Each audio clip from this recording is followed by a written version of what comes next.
नमस्कार, मी विनोद राठोड. आपल्या यूट्यूब चॅनलमध्ये पुन्हा सगळ्यांचं मनापासून स्वागत आहे. मित्रांनो, तुम्ही कोणत्याही स्पर्धा परीक्षेचा विचार केला, ती भारतातील असेल किंवा महाराष्ट्रातील असेल, तर कोणत्याही स्पर्धा परीक्षेला एक ठरलेला विषय आहे. तो विषय म्हणजे चालू घडामोडी. ह्या चालू घडामोडीवरती प्रश्न किती येतील, कोणते येतील आणि कशा लेवलचे येतील हे शक्यतो आपल्याला माहिती असणं फार आणि फार कठीण पण आहे आणि सोपं पण आहे. तर त्या दृष्टिकोनातून आपण आपल्या चॅनलवरती प्रत्येक आठवड्याला वेगवेगळे प्रकारचे चालू घडामोडीचे लेक्चर कंडक्ट करत असतो आणि त्याचंच बेनिफिट विद्यार्थ्यांना हा होत असतो. स्पेशली करून महाराष्ट्रामध्ये ज्या काही सरळ सेवा परीक्षा आहे, त्यामध्ये ज्या काही अपकमिंग सरळ सेवा परीक्षा आहे, त्याच्यामध्ये समाज कल्याण असेल, अंगणवाडी पर्यवेक्षिका असेल, बाकी जे येणारी काही तलाठी भरती वगैरे असेल, एमपीएससीच्या ज्या काही कंबाईन सी आणि राज्यसेवेच्या ज्या काही परीक्षा असतात, या परीक्षेमध्ये उपयुक्त असं चालू घडामोडीवरती आपण लेक्चर हे घेत असतो. लेक्चर फार मोठं नसतं, 15 ते 20 मिनिटाचे लेक्चर असतात, परंतु त्याच्यामध्ये भरपूर महत्वाचे मुद्दे आपण कव्हर करत असतो, जेणेकरून परीक्षेला तुम्हाला त्याचा चांगल्या पद्धतीने बेनिफिट हा होईल. तशाच पद्धतीचं आजचं आपलं लेक्चर आहे. याच्यामध्ये आपण जे कव्हर करणार आहे ते 2024 डिसेंबर महिन्यात जेवढ्या काही महत्वाच्या घडामोडी झालेल्या आहेत त्या आपण कव्हर करणार आहोत. तर चला आता लेक्चरला आपण सुरुवात करूया. बघा, इथे वीकली करंट अफेअर्स बुस्टर असं नाव दिलेले याला मी आपल्या सेशनला. शक्यतो वीकली करंट अफेअर याच्यामध्ये असतं, परंतु तरी त्या मंथ मध्ये ज्या काही महत्वाच्या घटना झालेल्या आहेत त्याच्यावरती ही चर्चा आपण या ठिकाणी करत असतो. तर पहिला मुद्दा आहे आजचा आपलं मराठी साहित्य संमेलन. वेगवेगळ्या प्रकारचे संमेलन असतात. हे संमेलन तुम्हाला माहिती असणं गरजेचं आहे. साहित्य संमेलन असेल, नाट्य संमेलन असेल, हे वेगवेगळे संमेलन आहे. संमेलन कुठे कुठे भरतात, कितव्या क्रमांकाचं आहे, त्याचे अध्यक्ष कोण आहे, हे सगळं तुम्हाला माहिती असणं आवश्यक आहे. जोड्या लावा किंवा सिंगल प्रश्न सुद्धा याच्यामध्ये विचारतात. 98वे अखिल भारतीय मराठी साहित्य संमेलन कितवं आहे? 98वे. उद्घाटन पंतप्रधानांच्या हस्ते उद्घाटन झालेलं आहे. होणार आहे. आणि त्यानंतर अध्यक्षाचा विचार जर केला आपण तर प्राध्यापक डॉक्टर तारा भवाळकर हे कोण आहे? अध्यक्ष असणार आहे. स्वागत अध्यक्ष शरद चंद्र पवार यांच्यावरती प्रश्न येऊ शकतो. अखिल भारतीय साहित्य महामंडळाच्या अध्यक्ष उषा तांबे. ठिकाण तालकटोरा स्टेडियम नवी दिल्ली या ठिकाणी हे संमेलन भरणार आहे. कधी भरणार आहे तर 21, 22, 23 फेब्रुवारी 2025 म्हणजे 2025 मध्ये हे संमेलन भरणार आहे. दिल्ली या ठिकाणी भरणार आहे. अध्यक्ष आहे तारा भवाळकर. 98वे क्रमांकाचं हे आहे. मात्र तुम्हाला 97 आणि 96 हे पण माहिती असणं आवश्यक आहे आणि फेब्रुवारी 2025 मध्ये भरणार आहे. शरद पवार यांनी औरंगाबाद 2004, नाशिक 2005, चिपळूण 2013 आणि सासवड 2014 इथं पार पडलेल्या अखिल भारतीय साहित्य संमेलनाचे उद्घाटन त्यांनी केलेलं आहे. तर ही एक महत्वाची माहिती आहे. नक्कीच तुम्हाला याचा बेनिफिट होईल अशी अपेक्षा. पुढचा काय मुद्दा आहे ते मुद्दा बघू आपण. पुढचा मुद्दा आहे ते म्हणजे मदर ट्री तुलसी गौडा यांचे निधन. मदर ट्री कोण आहे याच्यावरती प्रश्न आलेला होता. तुलसी गौडा प्रश्न आलेला होता की खालीलपैकी मदर ट्री कोणाला म्हणतात असा प्रश्न आलेला होता, कारण की त्यांना पद्म पुरस्कार मिळालेला आहे म्हणून याच्यावरती प्रश्न आलेला होता. तुलसी गौडा यांचा जन्म 1944 मध्ये कर्नाटकातील होनाली या गावातील हक्काली जमातीत झाला. तुलसी गौडा कर्नाटक राज्यातील होनाली गावातील एक भारतीय पर्यावरणवादी आहे. त्या कोण आहे? त्यांची ओळख काय आहे तर पर्यावरणवादी. वृक्ष संवर्धनातील योगदानाबद्दल भारत सरकारने त्यांना 2020 मध्ये पद्मश्री देऊन सन्मानित केला, म्हणून त्यांच्यावरती प्रश्न आलेला होता चालू घडामोडीवरती. त्याआधी त्यांना शक्यतो कोणी जास्त ओळखत नव्हतं, परंतु पद्मश्री पुरस्कार मिळाल्यानंतर त्यांची ओळख ही जगासमोर आलेली आहे आणि त्याच्यावरती प्रश्न हा एमपीएससीला आलेला होता. याआधीही तुलसी गौडा यांना पर्यावरण रक्षणासाठी इंदिरा प्रियदर्शनी वृक्षमित्र पुरस्कार ने सन्मानित करण्यात आलेलं होतं.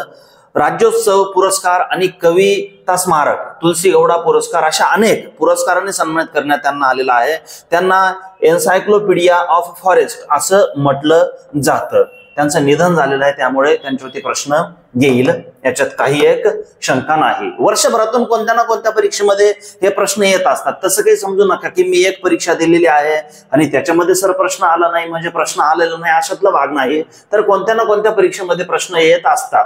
पहिले राज्यस्तरीय शासकीय अधिकारी मराठी साहित्य संमेलन. बघा, आता हे पहिलंच आहे. हे पहिलं वहिलं आहे. जेव्हा पहिलं वहिलं असतं त्याच्यावरती प्रश्न येतात.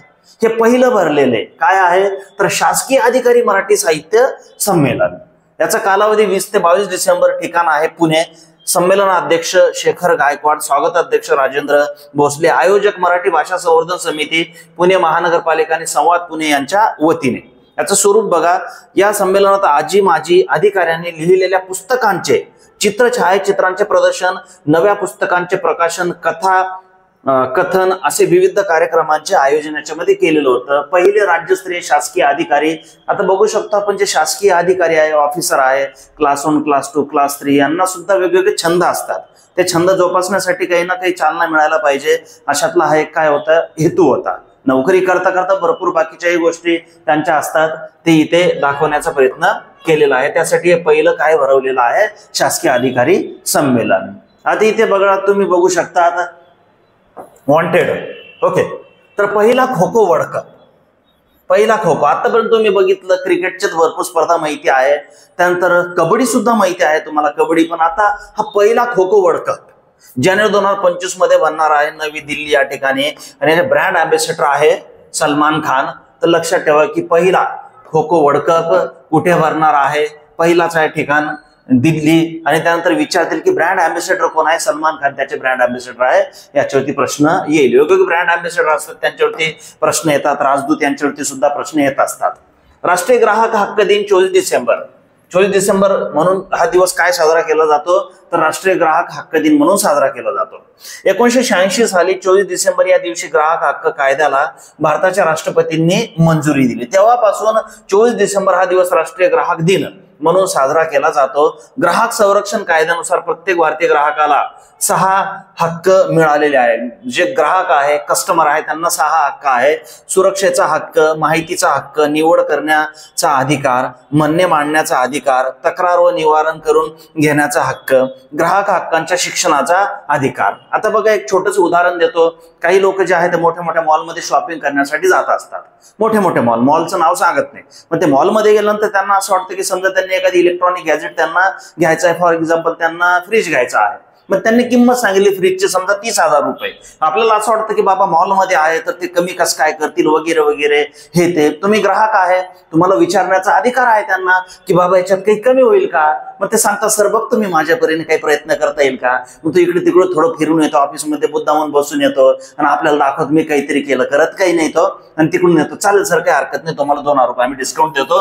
मग तुमच्याकडे क्रेडिट कार्ड आहे का, हे आहे का, ते आहे का, अमकं ढमकं वगैरे वगैरे आपल्याला काहीतरी वेगळी स्कीम चिपकवण्याचा ते प्रयत्न करतात. आपण कॅशमध्ये जरी घ्यायला गेलो तरी आपल्याला ते मुद्दाम EMI ला चिपकायला लावतात, कारण की त्यांना तिकडून काहीतरी बेनिफिट असेल म्हणून तो मुद्दा असेल. मग इथे मी तुम्हाला आमका सांगतो 30,000ची वस्तू तुम्ही 25 मध्ये सुद्धा आणू शकतात. विचारायला काय हरकत आहे, ग्राहक आहे आपण. नाही कसं विचारायचं, एवढा मोठा मॉल आहे त्याच्यात ते कमी नाही करत, काही नसतं तसं, बिंदास. कारण की आपण छोट्या दुकानामध्ये गेल्यानंतर त्याचा जीव घेतो. तर इथे काय फरक पडतोय आपल्याला, इथे उलट आपल्याला जास्त कन्सेशन मिळू शकतात, कारण की त्यांचं फार बल्कमध्ये बिझनेस असतो. चालेल, तर ग्राहकाचे काही हक्क वगैरे आहे. ग्राहक व्यवहार विभाग 24 डिसेंबर 2024 रोजी सार्वजनिक वापरांसाठी जागो ग्राहक जागो ऍप, जागृती ऍप आणि जागृती डॅशबोर्डचा प्रारंभ करण्यात आलेला. ऍप्लिकेशन पण आहे जागो, आणि जाहिरात पण चालू असते की जागो ग्राहक जागो.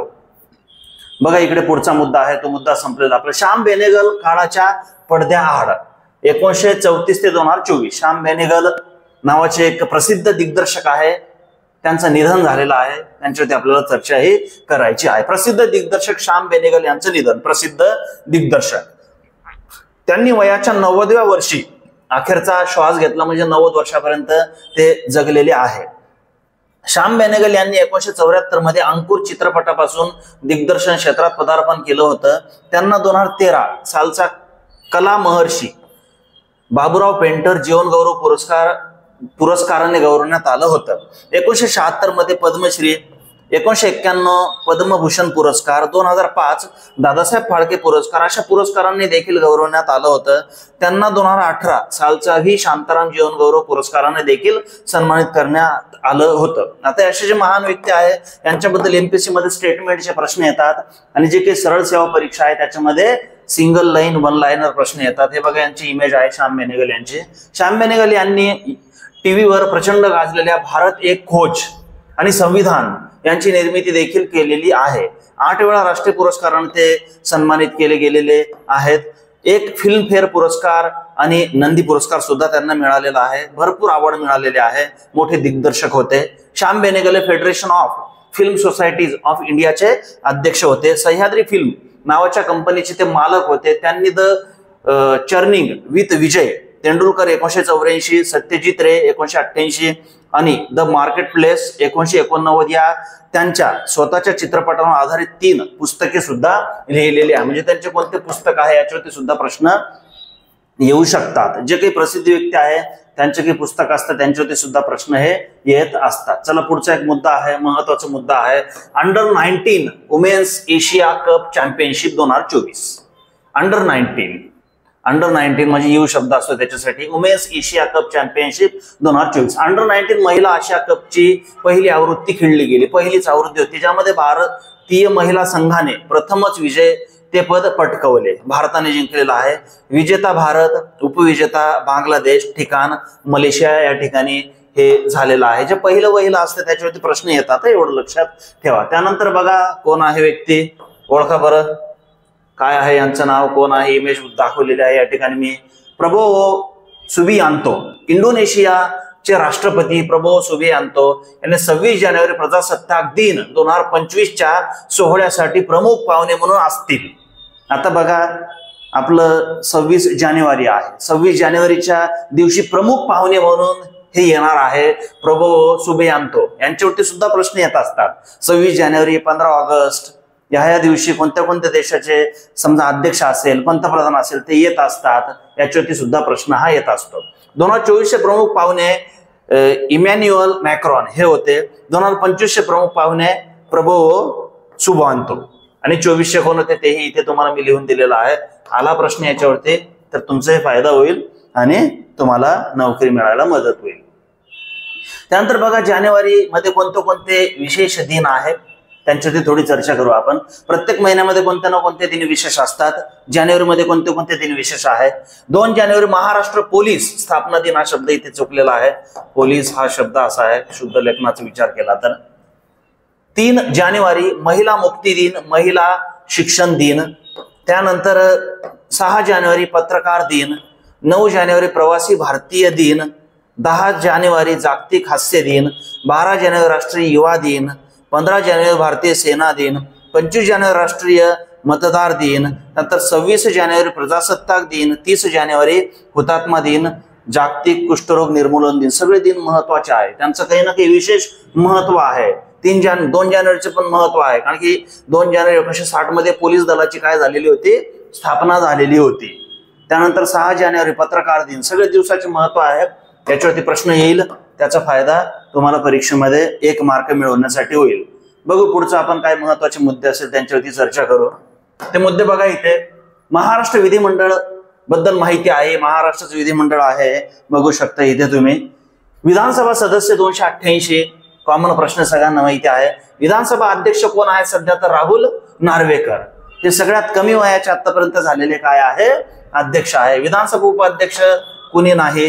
विधानसभा विरोधी पक्ष नेते कुणी नाही. विधान परिषद सदस्य किती आहे तर 78 आहे. कमेंट बॉक्स मध्ये तुम्ही मला एका प्रश्नाचं उत्तर द्यायचं आहे की विधानसभेचा जर विरोधी पक्ष नेता एखाद्या पक्षाला बनायचा असेल तर त्या पक्षाचे किती आमदार निवडून येणं आवश्यक आहे. म्हणजे तुम्ही इमॅजिन करा तेवढे आमदार निवडून आले तर विरोधी पक्ष नेता पद हे मिळत असतं. तेवढे कुणाचेच निवडून आलेले नाही म्हणून कुणीच आतापर्यंत विरोधी पक्ष नेता त्या ठिकाणी नाही. तर कमेंट बॉक्समध्ये तुम्ही आज मला करेक्ट उत्तर देणार अशी अपेक्षा आहे. त्यासाठी व्हिडिओ पूर्ण बघितलं तर देणार. विधान परिषद अध्यक्ष राम शिंदे. रिसेंटली यांची नियुक्ती झालेली आहे राम शिंदेची. विधान परिषद उपाध्यक्ष नीलम गोरे. आता हे उपाध्यक्ष आहे आणि विधान परिषदेच्या पहिल्या महिला अध्यक्ष कोण तर नीलम गोरे. विधान परिषद विरोधी पक्ष नेता अंबादास दानवे. चालेल. तर महत्वाची माहिती आहे. आवडली असेल तुम्हाला, आवडली असेल तर करा लाईक. बघा आता भारताची काही महत्वाची क्षेपणास्त्रे आहे. हे मिसाईल आहे. काही महत्वाची मिसाईल तुम्हाला या ठिकाणी दिसत आहे. त्यांच्यावरती आपल्याला चर्चाही करायची आहे. MICA हवेतून हवेत मारा करणारं हे मिसाईल आहे. 80 किलोमीटर पर्यंत क्षमता आहे. ऍस्ट्रो क्षेपणास्त्र हवेतून हवेत मारा करणारे 100 किलोमीटर पर्यंत रेंज आहे. त्रिशूल जमिनीवरून हवेत मारा करणारे 9 किलोमीटर. हे मिसाईल विचारतात आणि मिसाईल विचारतात याचं वैशिष्ट्य विचारतात की हवेतून हवेत मारा करणारे आहे का, जमिनीवरून जमिनीवर मारा, किंवा त्यांची रेंज किती किलोमीटरची आहे ती रेंज विचारतात. आकाश क्षेपणास्त्र जमिनीवरून हवेत मारा करणारे 40 किलोमीटर पर्यंत रेंज आहे. बराक 8 जमिनीवरून हवेत मारा करणारे 100 किलोमीटर पर्यंत काय आहे रेंज आहे. पुढचे मिसाईल बघू आणखी कोणते कोणते आहे ते. पृथ्वी 1-2 जमिनीवर मारा करणारे 150 ते 300 किलोमीटर रेंज आहे. धनुष जमिनीवर मारा करणारे 350 किलोमीटर रेंज आहे. प्रहार जमिनीवर मारा करणारे 150 किलोमीटर रेंज आहे. ब्रह्मोस सुपरसॉनिक क्रूज क्षेपणास्त्र 290 किलोमीटर रेंज आहे. ब्रह्मोस सेकंड हायपरसोनिक क्रूज क्षेपणास्त्र 1000 किलोमीटर रेंज आहे. निर्भय सबसॉनिक क्रूज क्षेपणास्त्र 1000 ते 1500 किलोमीटर पर्यंत रेंज आहे. अमोघा रणगाडा विरोधी क्षेपणास्त्र 2.8 किलोमीटर पर्यंत रेंज आहे. आता ह्याच्या काही कन्सेप्ट आहे मित्रांनो, याच्यावरती मी भरपूर जुना आपला एक व्हिडिओ असेल युट्यूब वरती मी बनवलेला आहे की सुपरसॉनिक क्रूज म्हणजे काय, नंतर हा पल्ला नेमका कशा पद्धतीने असतो, सबसॉनिक क्रूज म्हणजे काय, याच्यावरती सगळं डिटेलमध्ये व्हिडिओ मी बनवलेला आहे. त्यानंतर बघा इथे नाग रणगाडा विरोधी क्षेपणास्त्र 4 किलोमीटर रेंज आहे. हेलिना रणगाडा विरोधी क्षेपणास्त्र 7 किलोमीटर याची काय आहे रेंज ही आहे. चालेल बघू आपण आता अग्नीबद्दल माहिती घेऊ. स्पेशल अशी स्पेशल माहिती मी त्या व्हिडिओमध्ये दिलेली आहे. अग्नी क्षेपणास्त्र श्रेणी व पल्ला, अग्नी नावाचं जे काही मिसाईल आहे त्याची कोणती म्हणजे सिरीज आहे आणि रेंज किती किलोमीटरची. अग्नी पहिला फर्स्ट 700 ते 800 किलोमीटर रेंज. अग्नि सेकंड 2000 किलोमीटर पेक्षा रेंज. एमपीसी वरती याच्यावरती प्रश्न आलेला होता की अग्नीची रेंज किती आहे.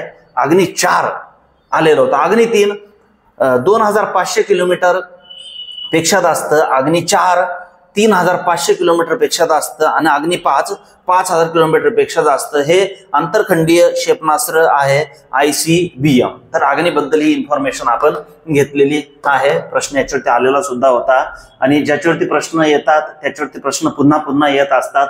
तसं काही नाही की प्रश्न रिपीट होत नाही म्हणून, फक्त थोडंफार वर्ड बदलवतात किंवा थोडंफार काही पॅटर्न बदलवतात, परंतु प्रश्न हे रिपीट होतात. कारण आपण ते प्रश्न बघूनच MCQ PYQ बघूनच अभ्यास करत असतो. न्यायाधीश व्ही राम सुब्रमण्यम या ठिकाणी दिसत असेल तुम्हाला राष्ट्रीय मानव अधिकार आयोग, नॅशनल ह्युमन राईट्स कमिशन. कोण आहे न्यायाधीश व्ही सुब्रमण्यम. सर्वोच्च न्यायालयाचे माजी न्यायाधीश व्ही राम सुब्रमण्यम राष्ट्रीय मानवाधिकार आयोगाचे नवे अध्यक्ष म्हणून पदभार स्वीकारतील. नवे अध्यक्ष हे मोठ्या मोठ्या पदावरती जे काही नियुक्त होत असतात व्यक्ती त्यांच्यावरती सुद्धा प्रश्न येत असतात. तिथेही तुम्ही व्यवस्थित प्रकर्षाने बघून त्याचा अभ्यास करणं आवश्यक आहे. न्यायमूर्ती निवृत्त अरुण कुमार मिश्रा यांचा कार्यकाळ पूर्ण झाल्यानंतर 1 जून पासून हे पद रिक्त झालेलं होतं. राष्ट्रीय मानवाधिकार आयोग अध्यक्ष व्ही सुब्रमण्यम याची स्थापना 1993 मध्ये झालेली आहे. बोधवाक्य सर्वे भवन्तु सुखीनं. कायदेशीर अधिकार क्षेत्र भारत. नियामक मंडळ गृह मंत्रालयामार्फत हे रन केलं जातं. मुख्यालय मानव अधिकार भवन नवी दिल्ली या ठिकाणी काय आहे हेडक्वार्टर आहे याचं नॅशनल ह्युमन राईट्स कमिशन. त्याच पद्धतीने स्टेट ह्युमन राईट्स कमिशन सुद्धा आपलं राज्याचं आहे. पुढचं बघा हे काहीतरी आगळं वेगळं पहिलं असेल. माझे देशातील पहिले डिजिटल संग्रहालय म्हणजे बघा डिजिटल म्युझियम. देशातील पहिले डिजिटल म्युझियम आपण वेगवेगळे म्युझियम बघितलेले आहे. तर त्यामध्ये आता हे कोणतं आहे देशातील पहिलं डिजिटल म्युझियम आहे संग्रहालय आहे. भारतातील पहिले डिजिटल संग्रहालय पर्यटकांसाठी खुले. त्याचे नाव आहे अभय प्रभावना. हे महाराष्ट्रातील पुणे जिल्ह्यातील मुंबई पुणे महामार्गावर इंद्रायणी नदीच्या काठावरती आहे. म्हणजे पुण्यामध्ये आहे. हे बघा इथे बघू शकता अशा पद्धतीचं म्युझियम हे आहे. हे Firodia institute of philosophy culture and history यांनी तयार केलेले आहे. हे जैसलमेरच्या खास पिवळ्या दगडापासून बनवलेले आहे. जैन विचार श्रद्धा आणि इतिहास यांची माहिती सर्वसामान्यांना सहज उपलब्ध करून देणे हा त्या मागचा काय आहे उद्देश आहे. चला बघू आता पुढचा आपण काय आहे ते पुढचा मुद्दा बघा. आता हा फार महत्वाचा मुद्दा आहे. आपल्या देशाचे माजी पंतप्रधान मनमोहन सिंग यांचं निधन झालेलं आहे. माजी पंतप्रधान डॉक्टर मनमोहन सिंग यांचे निधन 92व्या वर्षी घेतला अखेरचा श्वास. इथे बघू शकता आपण श्याम बेनेगलचे बघितले तेही 90 वर्षापर्यंत जगलेले आहे, हेही 92 वर्षापर्यंत जगलेले आहे. निधन दिल्लीच्या एम्स रुग्णालयामध्ये त्यांचं निधन झालं. जन्म 26 सप्टेंबर 1932 पाकिस्तान मधील गाह हे ठिकाण, या ठिकाणी त्यांचा जन्म झालेला आहे. ते देशाचे 14वे पंतप्रधान होते. प्रश्न येऊ शकतो त्यांच्यावरती. सन 1966 ते 1969च्या काळात मनमोहन सिंग यांनी संयुक्त राष्ट्रात काम केलं. नंतरच्या काळात ते भारत सरकारच्या वाणिज्य मंत्रालयात सल्लागार म्हणून रुजू झाले. 72 ते 76 या काळात भारत सरकारचे मुख्य आर्थिक सल्लागार म्हणून त्यांनी काम केलेलं आहे. इकॉनॉमिस्ट होते ते. 82 ते 85 या काळात भारतीय रिझर्व्ह बँकेचे ते गव्हर्नर होते. बघा, आरबीआयचे गव्हर्नर होते. आरबीआयचे गव्हर्नर. आता रिसेंटलीच आरबीआयच्या नवीन गव्हर्नरची नियुक्ती झालेली आहे. कमेंट बॉक्समध्ये मला आशा आहे त्याचं उत्तर तुम्ही देणार. याच्या आधी प्रश्न विचारलेला आहे, त्याचे उत्तर तुम्ही दिलेलं असेल. आता रिसेंटली आरबीआयचे गव्हर्नर कोण आहेत याचंही प्रश्नाचं उत्तर तुम्ही कमेंट बॉक्समध्ये देणार अशी अपेक्षा मला आहे. मागच्या व्हिडिओमध्ये आपण त्याच्यावरती चर्चा सुद्धा केलेली होती. चला बघा इकडे, 1985-87 या काळात भारताच्या योजना आयोगाचे ते उपाध्यक्ष होते. योजना आयोग आहे जे प्लॅनिंग कमिशन आहे आपलं. आता प्लॅनिंग कमिशन रद्द करून त्या ठिकाणी नीती आयोगाची स्थापना झालेली आहे आणि आपलं राज्य प्लॅनिंग कमिशन रद्द करून त्या ठिकाणी मित्र आयोगाची स्थापना झालेली आहे. 1990 ते 91 या काळात पंतप्रधानाचे आर्थिक सल्लागार होते. त्यानंतर 91 मध्ये ते केंद्र सरकारमध्ये अर्थमंत्री सुद्धा होते, ते फायनान्स मिनिस्टर सुद्धा होते. 1991 साली देश आर्थिक संकटाशी सामना करत असताना त्यावेळेचे अर्थमंत्री मनमोहन सिंग यांनी देशाची बाजारपेठ जगासाठी खुली केली होती. त्यांनी खाजगीकरण, उदारीकरण आणि जागतिकीकरण, आपण बघतो ना खाऊजा किंवा उखाजा, हे कोणी पॅटर्न सुरू केलेलं आहे तर डॉक्टर मनमोहन सिंग यांनी हे पॅटर्न सुरू केलेलं आहे. त्यांनी खाजगीकरण, उदारीकरण आणि जागतिकीकरणाचा मार्ग अवलंबला आणि देशाची अर्थव्यवस्था ही रुळावरती त्यांनी आणलेली आहे. तर बघा मित्रांनो, अशा पद्धतीने आपण महत्वाच्या घटकांवरती चर्चा ही केलेली आहे. घटक तसे अनलिमिटेड आहे, परंतु आपण लिमिटेड याच्यासाठी बनवलेलं आहे की जेणेकरून परीक्षेमध्ये प्रश्न सुद्धा यायला पाहिजे. नाही तर फक्त चर्चा करत राहायची सुद्धा काही एक मजा नाही, ते फक्त नॉलेज राहील परंतु परीक्षेमध्ये प्रश्न येणार नाही. तर आपल्याला दोन्ही गोष्टी इथे साध्य करायच्या. नॉलेज पण आपल्याला मिळायला पाहिजे, सोबत परीक्षेत सुद्धा प्रश्न यायला पाहिजे. सगळ्यांना माझ्याकडून शुभेच्छा. थँक्यू, धन्यवाद.